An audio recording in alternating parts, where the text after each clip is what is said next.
Здравствуйте, самые лучшие зрители! Меня зовут Полина. Знаю, что многим кажется, что шить лоскутное одеяло – это очень долго и тяжело. Но есть несколько хитрых приемов, которые позволят шить быстро, просто и красиво.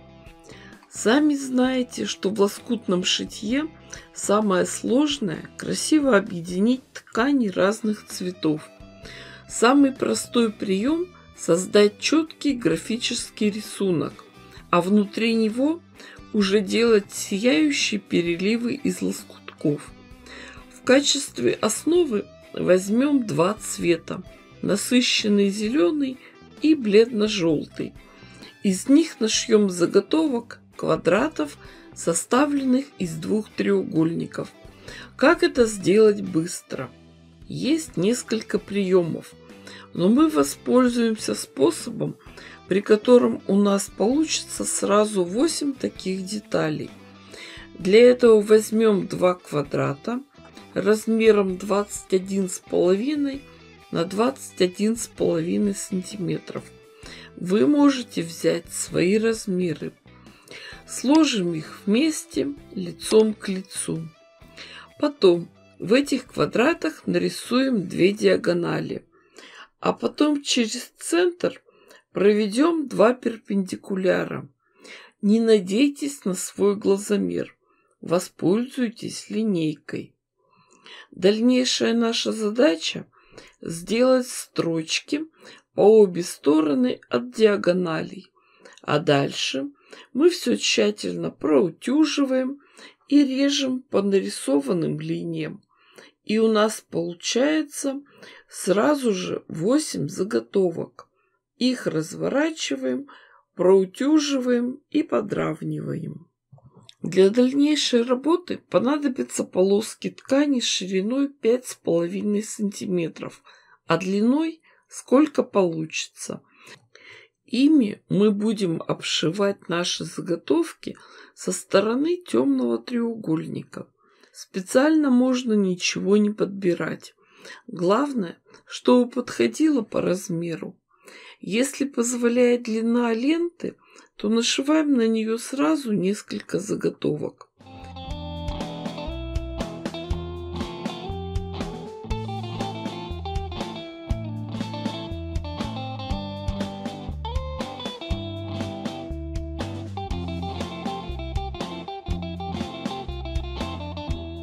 Следующая обязательная операция – это работа с утюгом.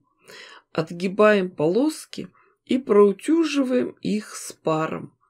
А дальше мы их тщательно промеряем и разрезаем на отдельные детали. А уже после этого пришиваем вторую полоску. Точно так же пришиваем третью и четвертую полоски. Все детали тщательно проутюживаем с паром, а дальше обязательная процедура – подравниваем заготовки. Как бы мы ни старались шить ровно, ткань – это ткань, перекосы и деформации неизбежны. Удобно подравнивать с помощью прозрачной линейки.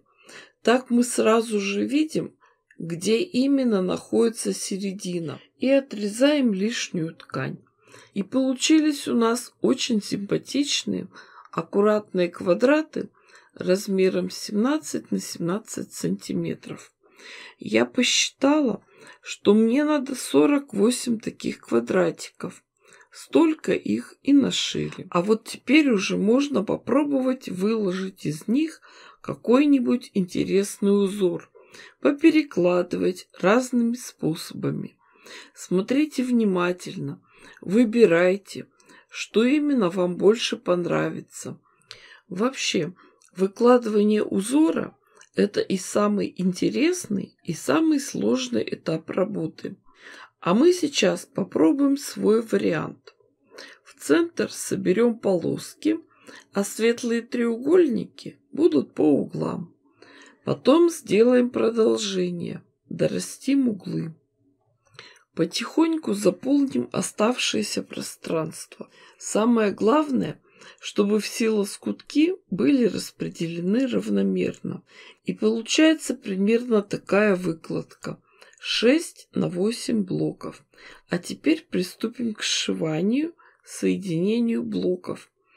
Расскажу вам о хитром приеме, который позволит все сделать буквально за полчаса. Сшивать будем вертикальными колонками. Сначала соединив вместе детали первой и второй колонки, потом третьей и четвертой, затем пятой и шестой. Складываем заготовки вместе лицом к лицу и собираем их стопочкой. Всю стопочку переносим к швейной машинке и начинаем шить. Шьем детали гирляндой, нитки не обрываем, никаких промежуточных стежков между заготовками не делаем. Закончили одну деталь, сделали закрепки, тут же перешли на следующую. Строчка у нас мелкая, крепкая, закрепки обязательны.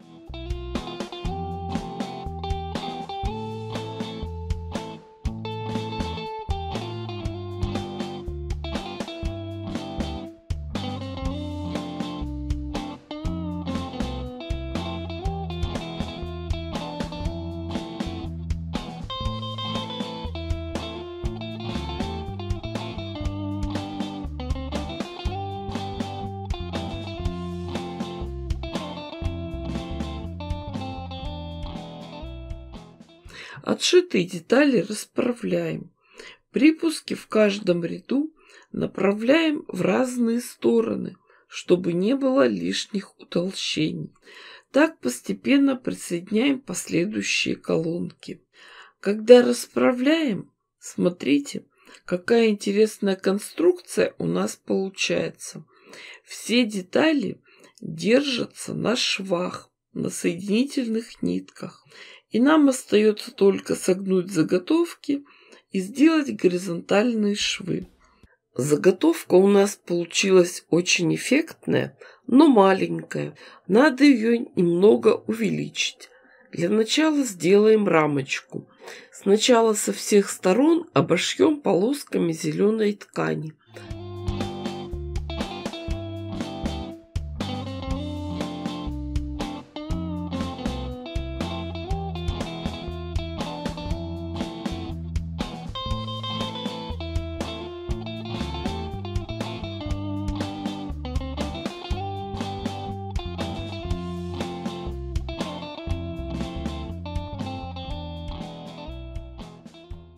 А потом добавим еще и светло-желтые полоски. Конечно же, не забываем про утюг. После каждого шва тщательно все проутюживаем. А по самому краю сделаем еще широкую полосу отделочной ткани. Я стараюсь облегчить себе работу, поэтому цветную лоскутную часть сложим вместе лицом к лицу с тканью для обратной стороны. Тщательно все расправим и прошьем по периметру, как пододеяльник. Оставим отверстие для выворачивания. Потом мы к этому пододеяльнику подошьем утеплитель и вывернем получившееся одеяло. Все тщательно расправим, подтянем и сколем английскими булавками. А дальше уже просто простегаем получившееся полотно. Работу начинаем с центра. Свободный край свернем валиком. Стежку сделаем самую простую, в шов по квадратам.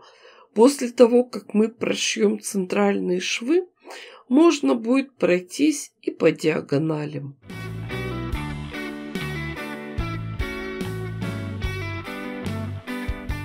И получилось у нас очень милое детское одеяло. Размер 129 на 157 сантиметров. С изнанки видны линии стежки. Одеяло очень яркое, веселое и жизнерадостное. Где-то там, под снегом, дремлет весна. Пригреет солнце, И зацветут нарциссы, тюльпаны, гиацинты. Девочки, дорогие мои, я дала вам идею. Шейте, творите, вытворяйте. Кто еще не подписан, обязательно подпишитесь, чтобы не пропустить мое новое видео. Ставьте классы, пишите комментарии. С вами была Полина. Всем пока-пока и до скорых встреч!